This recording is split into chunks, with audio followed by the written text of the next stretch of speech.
Iran মধ্যপ্রাচ্যের একটি ভয়ঙ্করতম রাষ্ট্র। মুসলিম রাষ্ট্রের ভিতরে হয়তো শক্তিশালী একটি রাষ্ট্র হলো ইরান। বিভিন্ন সময় বিভিন্ন আলোচনার ভিতরে ইরান হয়তো থাকে। তাহার ভিতরে অন্যতম একটি আলোচনা হলো মাটির নিচে থাকা সেই গভীর অস্ত্র, যা ইরানকে আরো শক্তিশালী করে তুলেছে। তবে সত্যিই কি এটি ইরানের অস্ত্র? ইরান কি সত্যি পারমাণবিক অস্ত্র তৈরি করেছে? মধ্যপ্রাচ্যে কি উত্তেজনা আরো তীব্র হবে? এই প্রশ্নের উত্তর খুঁজতে গেলে দেখতে হবে ইতিহাস। ইরান দীর্ঘদিন ধরে পারমাণবিক কর্মসূচি নিয়ে কাজ করছে। 2015 সালে বিশ্ব শক্তির সঙ্গে করা এক চুক্তির মাধ্যমে ইরান তাহার ইউরেনিয়াম সমৃদ্ধকরণ কার্যক্রম সীমিত করতে সম্মত হয়েছিল। তবে 2018 সালে সে সময়ের মার্কিন প্রেসিডেন্ট ডোনাল্ড ট্রাম্প এই চুক্তি থেকে যুক্তরাষ্ট্রকে বের করে আনেন এবং ইরানের উপর কঠোর নিষেধাজ্ঞা আরোপ করেন। এরপর থেকে ইরান তাদের পারমাণবিক কার্যক্রম তীব্র করছে বলে ধারণা করা যায়।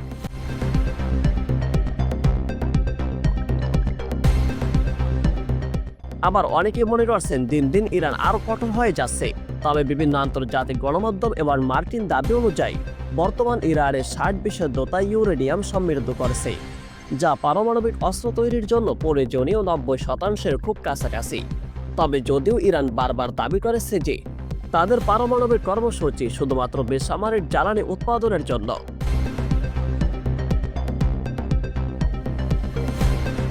তবে পশ্চিমা দেশগুলো একে পারমাণবিক অস্ত্র তৈরির একটি ছন্দভেষী প্রচেষ্টা হিসাবে দেখছে।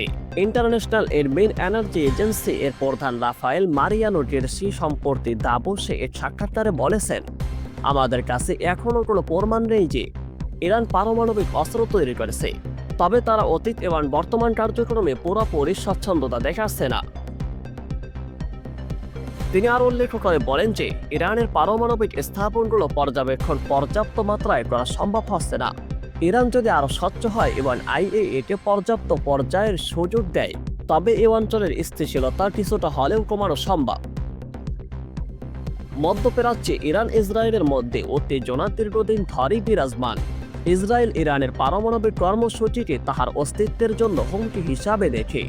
এই পরিস্থিতিতে ডোনাল্ড ট্রাম্পের দ্বিতীয়বার মার্কিন প্রেসিডেন্ট হিসাবে দায়িত্ব গ্রহণকে দ্বিতীয় নতুন এক মোড় হিসাবে দেখা যাচ্ছে।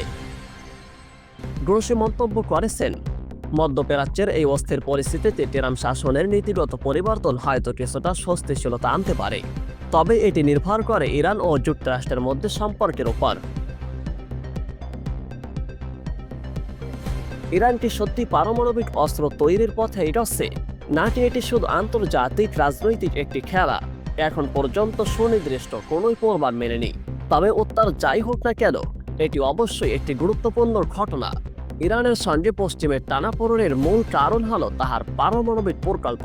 যদিও তেহরান বারবার বলছে পারমাণবিক বোমা বানাতে চায় না, তবে বর্তমানে ইরানের শীর্ষ নেতারা নিরাপত্তা নিয়ে উদ্বিগ্ন হয়ে পারমাণবিক অস্ত্র তৈরির চিন্তাভাবনা করেছেন বলে দাবি করেছেন অনেক বিশ্লেষকরা। তাদের মধ্যে কিছু মানুষ যুক্তরাষ্ট্রের সঙ্গে আলোচনা করতে চাইছে, আবার কিছু মানুষ মনে করছে তাদের পারমাণবিক অস্ত্র তৈরি করা উচিত, কারণ ইসরায়েল এবং তাদের আঞ্চলিক মিত্রদের বিরুদ্ধে প্রতিরোধ করার শক্তি কমে গিয়েছে।